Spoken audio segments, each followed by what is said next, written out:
It's time, Cougar Nation. Cougar Tracks.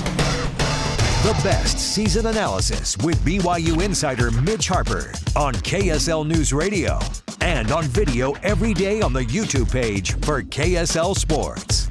Welcome into Cougar Tracks here on the KSL Sports YouTube and KSL NewsRadio. I am your BYU insider, Mitch Harper. It's a Thursday edition of the show as we continue to count down for BYU versus Arizona, and we have some key player updates. Who's in, who's out? Let's dive into it right now in our top story of the day. The top story of the day. The biggest story in the world of BYU sports right here on Cougar Tracks. So Kalani told us earlier in the week, hey, wait until Wednesday.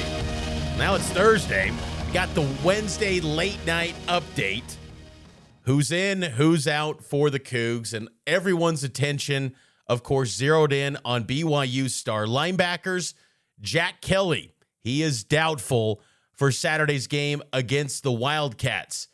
Isaiah Glasker, he's probable. So that's positive, but Jack Kelly, BYU's leading sack artist this season, he's doubtful for the game. Here's the entire player availability report for the Cougars and Arizona as well. But for BYU, typical players that we've grown accustomed to on this sheet, out. JoJo Phillips, Sione Moa, Che Bryant-Strother. Aaron Roderick, when I asked him earlier this week about the potential timeline for JoJo and Sione Moa, he basically said it's going to be a while for those guys. Doubtful, Jack Kelly. Questionable, Tommy Paras's safety, who did not play last week. He wasn't listed on the game day availability report as out, but he didn't play against the Mountaineers.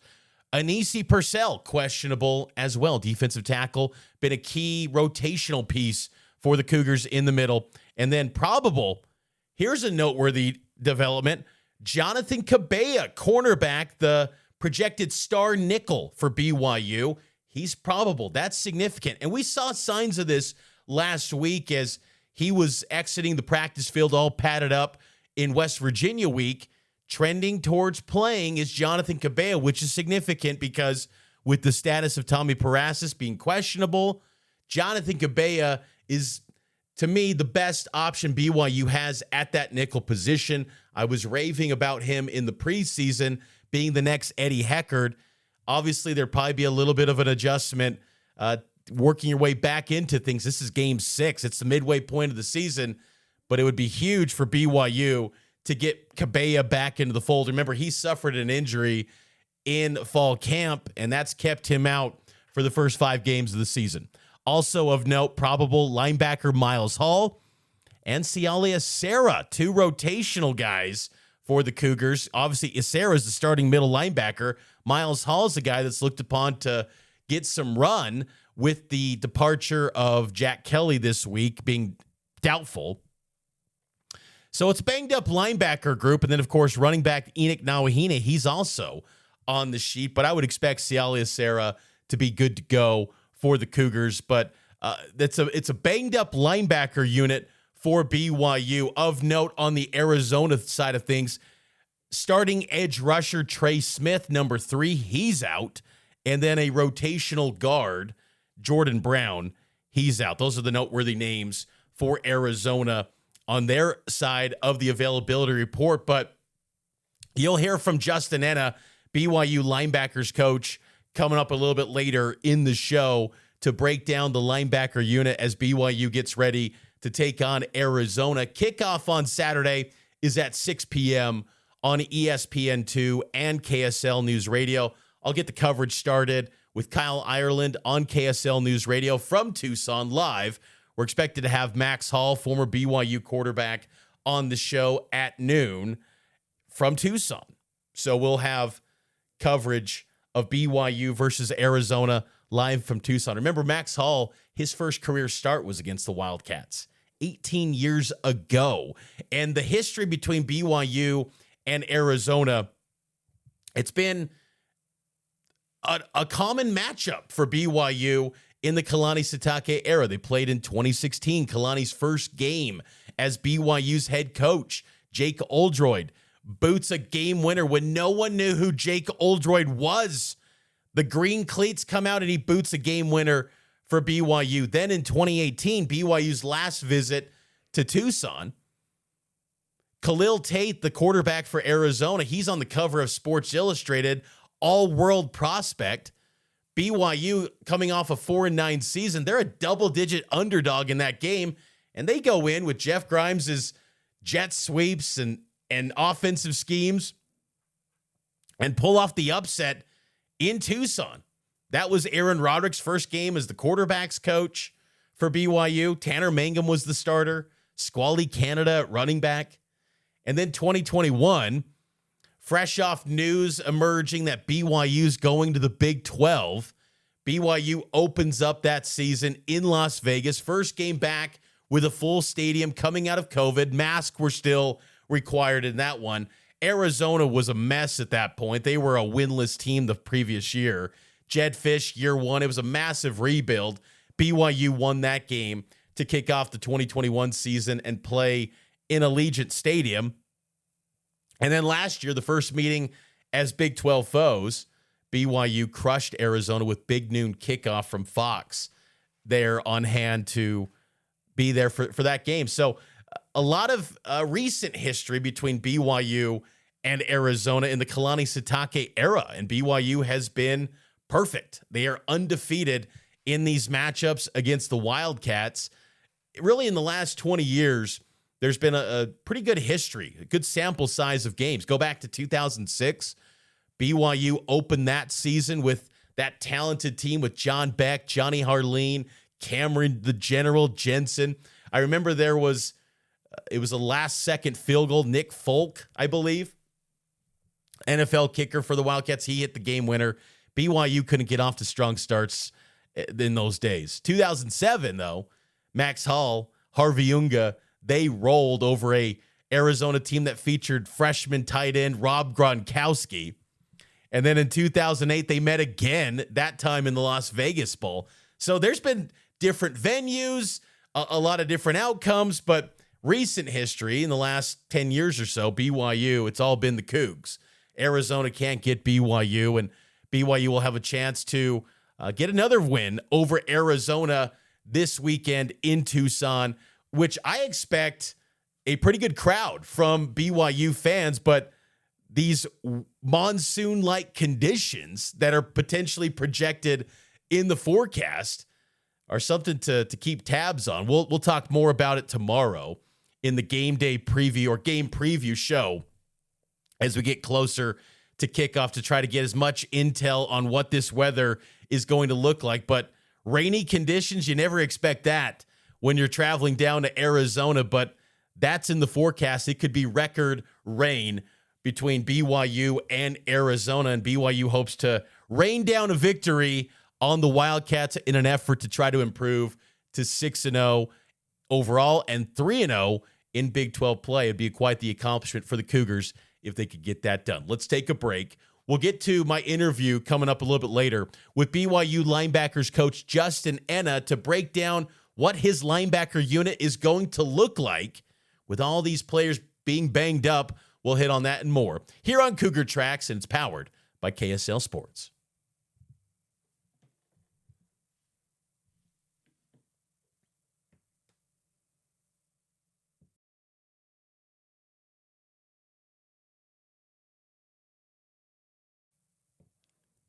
Welcome back into Cougar Tracks here on the KSL Sports YouTube page. Make sure to subscribe to the show, leave a 5-star rating and a review on all the audio podcast feeds of this show, and also subscribe to KSL Sports YouTube.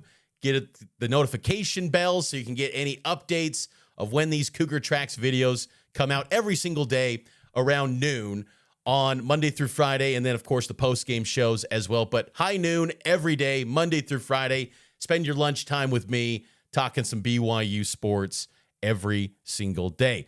BYU football is getting ready to go take on the Arizona Wildcats this weekend. I thought it was fun on social media yesterday. Bear Bachmeier had his first post as BYU's starting quarterback on social media. It was kind of like a hard launch. Bear Bachmeier engaging with the fans on social media. Bear's not much of a social media guy.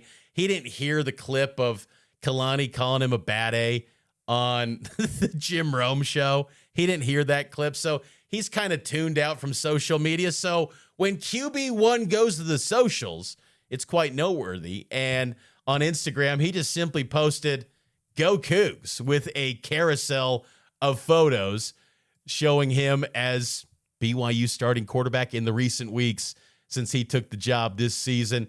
And what caught my attention the most, though, he had a song on this Instagram post from Usher and Kelly Rowland, "My Boo." And I'm thinking, Bear just might be an old soul, man. That song is older than him. That song came out in 2004. "My Boo." If you were my baby. I can't sing. I'm not going to sing. "My Boo," though. I thought, man, this is a man of culture. Bear Bachmeier, I want to just dive into his playlist. The next time I get the chance to chat with Bear Bachmeier, I just want to say, what's on the Spotify playlist? What's on the Apple Music playlist?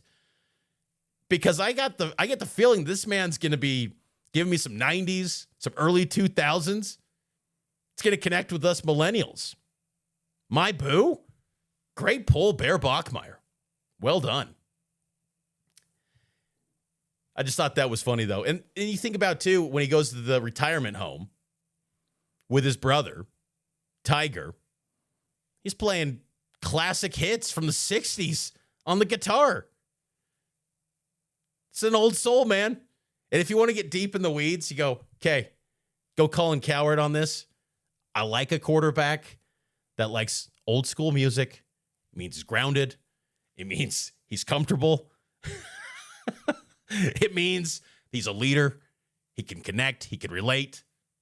BYU, older place, a little bit more mature. Married guys.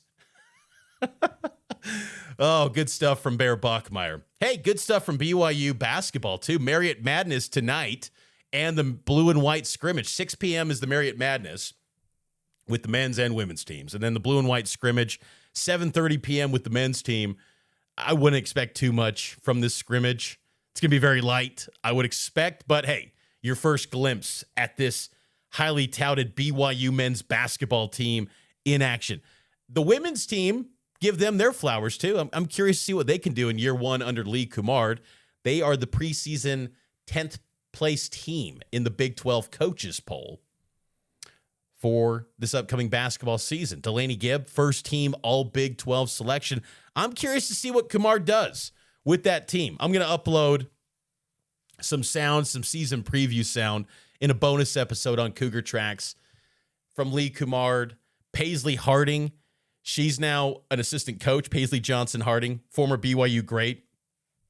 So I'll upload some of that as bonus episodes here in the coming days. I'll be out there in Kansas City in about 2 weeks for Big 12 Basketball Media Day for both days when Commissioner Yormark, the women's teams, and the men's teams take the podium in KC. Looking forward to that. Right now, though, it's time to get back to the gridiron and some Big 12 football picks. Big 12 picks. In the deepest conference in America, anything can happen. Mitch tries to tell you what will happen next. It's his Big 12 picks. Big 12 picks. You know the drill on Thursdays. Every week, we're giving you the Big 12 football picks. It's already week 7 in the college football season, and pretty solid slate, I think, of Big 12 games this week. Starting off with UCF at Cincinnati, 10 a.m. FS1. UCF in conference games only, the number one offense in the Big 12, 37 points per game in Big 12 play. Cincinnati is rolling, and I would expect more of the same against the Knights.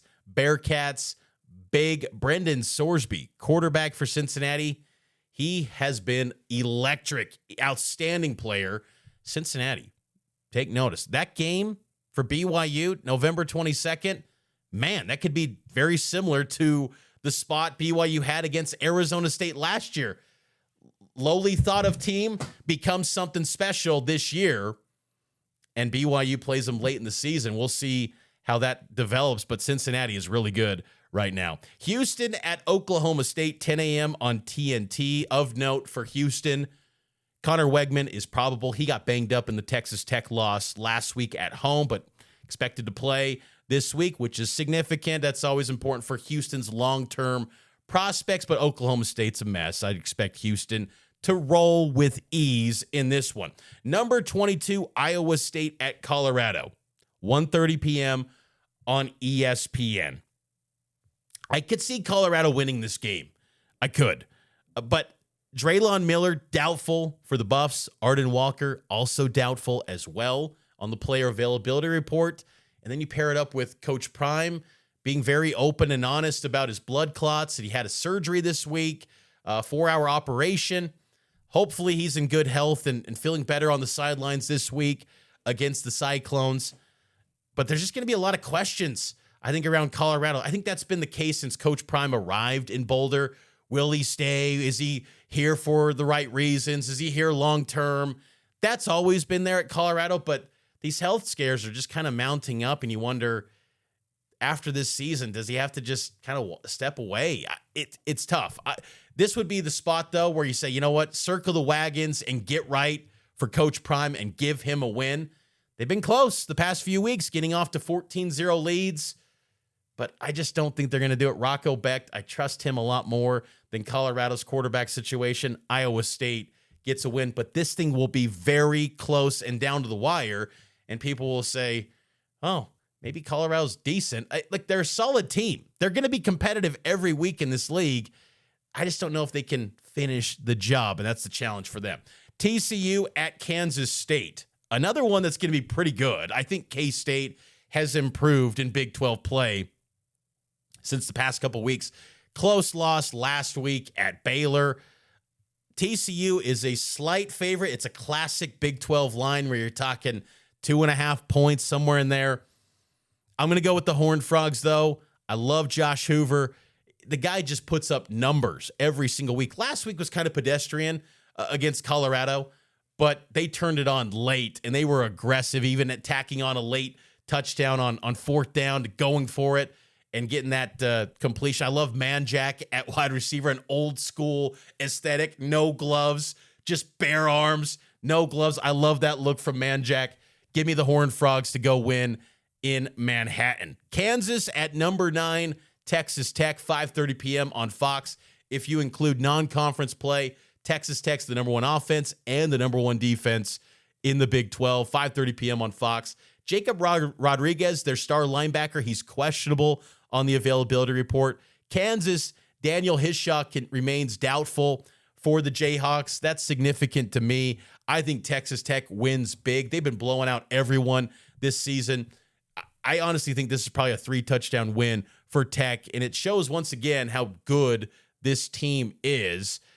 Texas Tech is loaded. Number 21, Arizona State at Utah, 8:15 p.m. on ESPN. Kind of thought it was interesting. Nate Ritchie listed as out for Utah. It's not expected to be season ending, as Kyle Whittingham said earlier this week in his media availability, but he's out for the Utes. I'm going to go with Arizona State here in this game. I still love Arizona State's ground attack. Their rushing offense still really good. And I think Leavitt, he's been kind of pedestrian by the numbers, but Arizona State is a really solid football team once again. And if they win this one on the road, they could be in a great position to be on a path to getting to Arlington once again. But I'm going to go with the Sun Devils to get the win in Salt Lake. Utah's the favorite.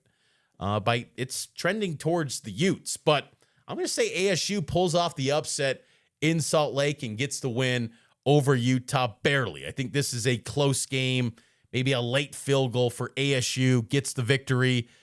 Kenny Dillingham's bracing for potential rain in Utah, squirting the football on Sam Leavitt's passes in practices. I'm going to go with the Sun Devils to get that win over the Utes, and maybe a case of a little bit of looking ahead for Utah to BYU. I don't think that's happening.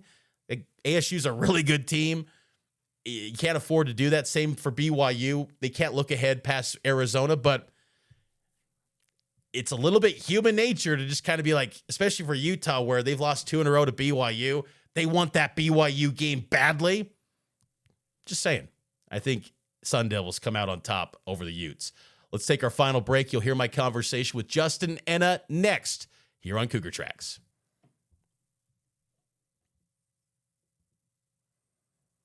Welcome back into Cougar Tracks here on KSL News Radio and the KSL Sports YouTube page. Mitch Harper with you.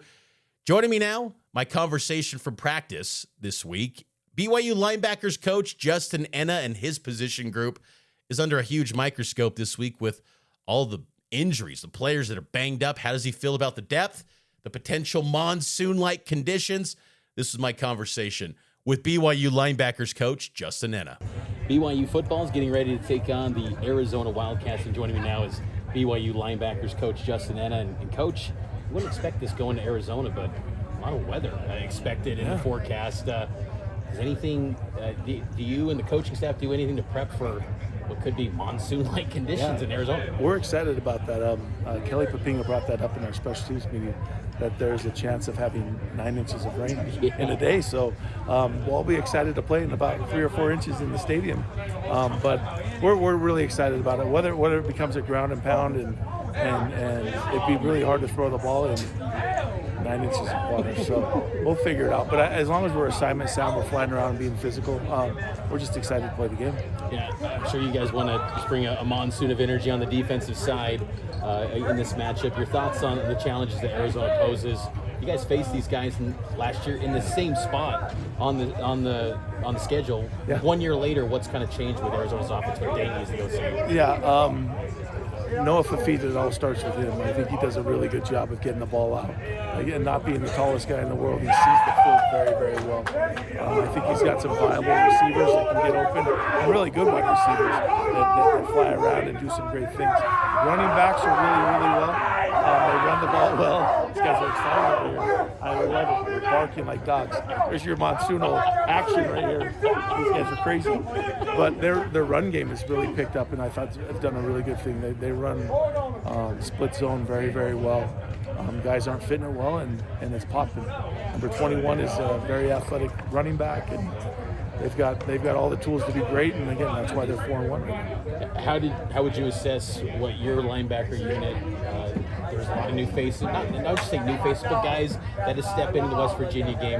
Ace Kafusi, Miles Hall, Micah Kafusi, Max Halford. How do you think they performed? And if called upon this week, what's your confidence in them? Yeah, I'm completely confident in them. I think we have a good 2 to 3 deep set of linebackers. The kids are hungry. They play multiple positions, whether they're the Sam Mack or Rover. They fly around. They communicate really, really well. They've done a good job of just being locked in their assignments, making sure the run fits are well, and then dropping in zone and making sure that they're closing the zones for the quarterbacks, and then they're not bad man coverage guys as well. So we hope to see Glasgow and Jack there as soon as possible, but we have a good slew of guys that are ready to go make plays. Just to follow up on Glasgow and Jack, have they been able to practice at all? They have, and they've done a really good job. They're just working through a few kinks, and I'm excited for them just to keep on getting better. They're biting the chomp to get out there and do some amazing things. They don't want to be in the training room, and they're out here and they're moving around, and they want to make sure they get the looks because they're excited to play this weekend. Kalani noted, you guys have the depth, and it's there for a reason. And this position's been built up with some strong depth, so it's difficult to maybe have to go into that depth. But like you said, you feel pretty confident these guys. I do. These kids, these players, they're tough kids.